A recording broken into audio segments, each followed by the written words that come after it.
औज़ुबिल्लाहिमिनश्शैतानिर्रजीम बिस्मिल्लाहिर्रहमानिर्रहीम अल्लाहुम्मा सल्लि अला मुहम्मद व आले मुहम्मद।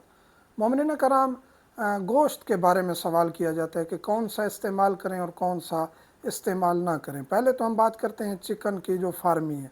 देसी चिकन तो वैसे ही ताकतवर है, उसे इस्तेमाल करें, कोई अर्ज नहीं है। फार्मी चिकन के बारे में भी कोई शरीयत में पाबंदी नहीं है कि फार्मी चीज़ें जो हों, जिनकी जो तौलीदी सिस्टम है वो उसको दूसरे तरीके से यानी पैदा किया जाए जल्दी, और उनका जो है वो सेहत बहुत जल्दी बन जाए और वो बहुत जल्दी तैयार हो जाएं।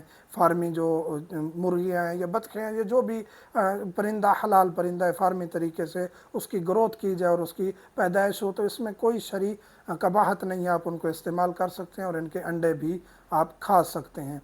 इसके बाद आते हैं हम जी बकरे की तरफ। तो बकरे में भी काफ़ी ताकत है और शिफा है, और मुनासिब मिकदार में आप बकरे का गोश्त खाएं, उसमें काफ़ी एनर्जी होती है, उसमें ताकत होती है। और बच्चे बड़े सब बकरे का गोश्त इस्तेमाल कर सकते हैं, रिवायात में कोई पाबंदी नहीं है।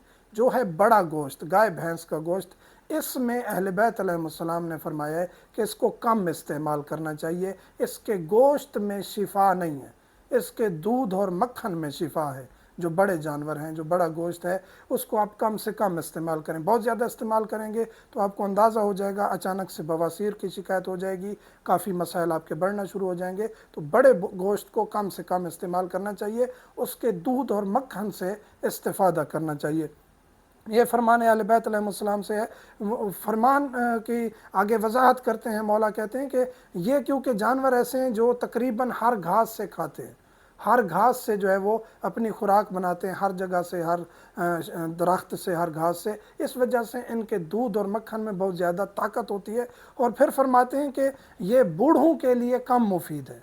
मक्खन और घी जो है वो बूढ़े कम इस्तेमाल करें। हमारे माशरे में इसका उलट है, बरक्स है। बूढ़े बहुत ज़्यादा इस्तेमाल कर रहे होते हैं ताकि एनर्जी बहाल हो, नहीं, वो फिर उनका जो है वो सिस्टम जो है वो दुरुस्त नहीं रहेगा, बहुत ज़्यादा एनर्जी चली जाएगी कमज़ोर जिस्म में, तो उनके लिए नुकसान का बायस है।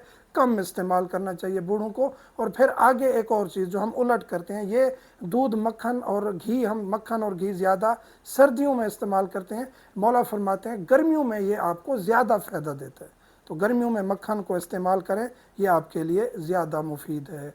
तो ये चीज़ें हैं जो अहले बैत अलैहिस्सलाम बताते हैं, और हमें इन पर अमल करना चाहिए ताकि ख़ुद को बीमारियों से महफूज रख सकें। मोमिनीन से मुल्तमस हूँ, दुआ में याद रखा करें। अल्हम्दुलिल्लाहि रब्बिल आलमीन।